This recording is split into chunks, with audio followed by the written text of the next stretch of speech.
rising up above the ashes and becoming something else.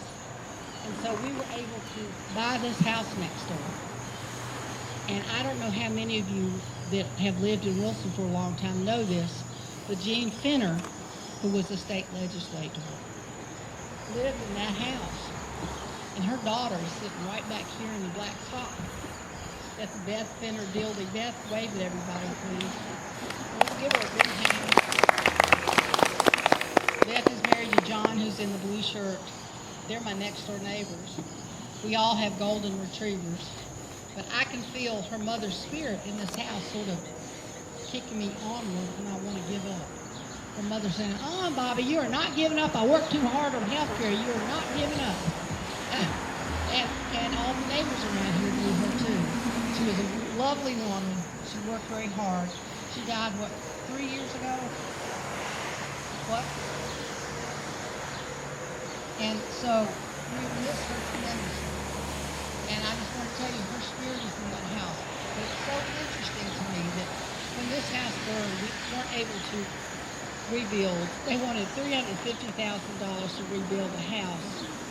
It was worth about $75,000. So there was no way it was going to happen.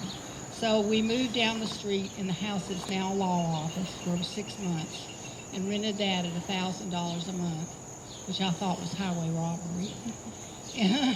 And then we came back, because everybody in the neighborhood wanted us to come back. We came back and bought this house. And we have loved it. It's sort of our dream house. You hear our dogs in there right now barking because they want to come and party. But it's our dream house, and it's West Nash Street, and it's Wilson, North Carolina. And yes, part of my district is Pitt County. Pitt County is interested in the same things we are. We're going to have a kickoff in Pitt County too, because none of them showed up for this. I wanted them to, so they'd know what was going on. But at any rate, I think that you will love the people from Pitt County that are working with us. They're wonderful people, just like you are. And I've been to a couple of their functions already, and I'm going to one in August, another one in August. I'm standing here losing part of my speech in the muddle of all this in my head, but I just want you to know that out of ashes comes a phoenix bird, and you see how beautiful this is. You can't see two things that are missing. Right back here under all these bushes, and the man that cleans up for me, he's a good friend, but he didn't have time to finish. But there is a smokehouse and a butcher block. So this house right here that we used to live in had people that butchered hogs, and then they smoked them. And they're still there, and they're still in good condition. They're just covered by the bushes right now. I know Michelle and Bo know about the bushes because they got them in their yard too. Oh, yeah. We've got to cut them back.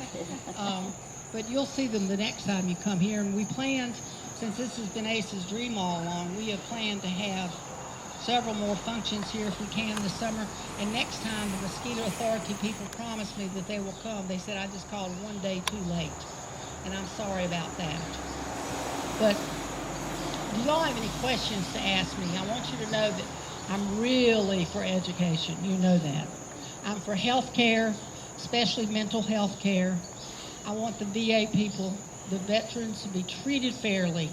I want the veterans to know that we are there for them. I don't care which war they fought in. They don't need to be on the streets, folks. They don't need to be lying out in the gutters.